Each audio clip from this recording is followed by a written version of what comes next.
വഖഫ് board പുനഃസംഘടന വൈകിപ്പിച്ചതിലൂടെ LDF സർക്കാർ BJPയുമായി ഒത്തുകളിച്ചുവെന്ന് മുസ്ലിം league general secretary PM സലാം. വഖഫ് ഭേദഗതിക്ക് മുന്നേ 4 മാസം സമയം കിട്ടിയിട്ടും ബോർഡ് രൂപീകരണം വൈകിപ്പിച്ചതിൽ ദുരുദ്ദേശമുണ്ട്. വഖഫ് ബോർഡിൽ അമുസ്ലിങ്ങൾ വന്നോട്ടെ എന്ന് LDF സർക്കാർ കരുതിയിട്ടുണ്ടാകുമെന്നും PM സലാം മീഡിയ വണ്ണോട് പറഞ്ഞു.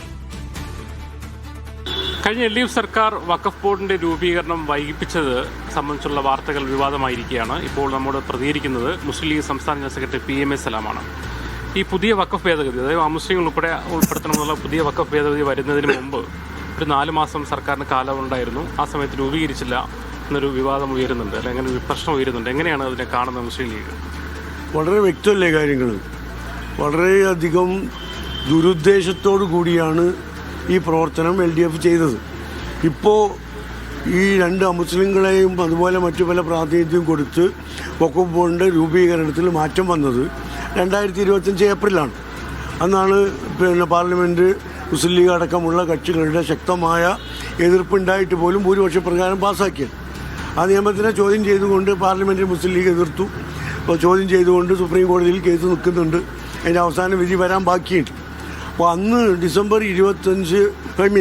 ഏപ്രിൽ 25-ാം വർഷം ഏപ്രിൽ മാസത്തിൽ ആ നിയമമാകുന്നതിന് മുമ്പ് കേരള ഗവൺമെൻറ്റിന് 5 മാസം ബാക്കിയുണ്ടായിരുന്നു.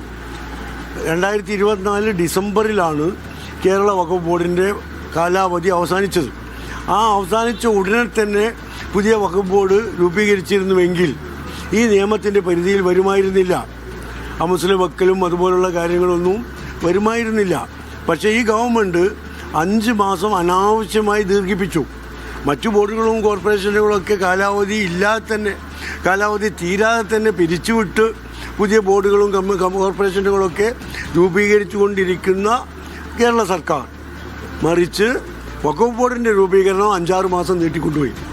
അത് ഈ നിയമത്തിൻ്റെ പരിധിയിൽ ഇത് വരട്ടെ എന്നുള്ള വ്യക്തമായ ഗൂഢ ഉദ്ദേശത്തിൻ്റെ അടിസ്ഥാനത്തിൽ തന്നെയാണ്. KSMCയും അത് LDF ആരോപിക്കുന്ന BJP ഒത്തുകളിച്ചാണ് അംശങ്ങളെ കൊണ്ടുവരാൻ വേണ്ടി UDFും ലീഗും ശ്രമിക്കുന്നതാണ്.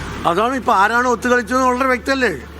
2 അമുസ്ലിങ്ങളെ വെച്ചുകൊണ്ട് ഞങ്ങളെ ഈ ബോർഡിൻ്റെ പ്രവർത്തനത്തിന് അനുമതി നൽകണം എന്നാണ് വഖഫ് ബോർഡിൻ്റെ ചെയർമാനും പ്രത്യേകിച്ച് ഒരു വാർഡ് മെമ്പറും അഫിഡവിറ്റ് സുപ്രീം കോടതി കൊടുത്തത്. ആരാ BJPയുമായി ഒത്തുകളിച്ചത്?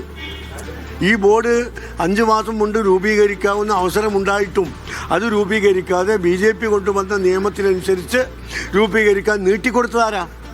ഇത് രണ്ടും ചെയ്തത് അപ്പുറത്താണ്, മന്ത് മറ്റേ കാലിലാണ് എന്ന് പറഞ്ഞാൽ മതി.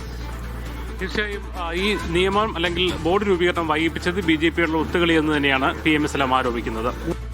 ശരി, അസ്ലം തിരുവനന്തപുരത്ത് നിന്ന് തത്സമയം ചേരുന്നു. അസ്ലം, മുസ്ലിം ലീഗ് ഇക്കാര്യത്തിൽ മനസ്സിലാക്കുന്നതും ആരോപിക്കുന്നതും എന്താണ്?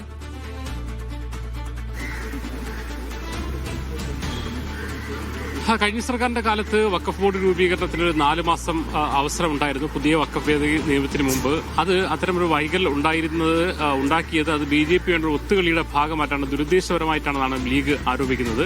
അന്ന് ആ പഴയ നിയമപ്രകാരം വഖഫ് ബോർഡ് രൂപീകരിച്ചിരുന്നെങ്കിൽ 5 വർഷത്തേക്ക് മുസ്ലിം പ്രാതിനിധ്യം ഉൾപ്പെടെയുള്ള പ്രശ്നങ്ങൾ കേരളത്തിൽ ഉയർന്നു വരില്ലായിരുന്നു. ഈ വൈകിപ്പിച്ച് നമുക്കറിയാം, നേരത്തെ ഈ മുസ്ലിം പ്രാതിനിധ്യം ഉൾപ്പെടെയുള്ള വിഷയങ്ങളിൽ പ്രതിപക്ഷം സർക്കാരിനെതിരെ ആരോപണം ഉന്നയിച്ചിരുന്നു. BJPയുടെ ഒത്തുകളിച്ചാണ് മുസ്ലിങ്ങളെ കയറ്റാൻ ശ്രമിക്കുന്ന ആരോപിച്ചു. ഇതിലൊരു കൗണ്ടർ അല്ലെങ്കിൽ ഒരു മറുപടി കൂടിയാണ് ഈ സാഹചര്യത്തിൽ PM സലാം പറയുന്നത്.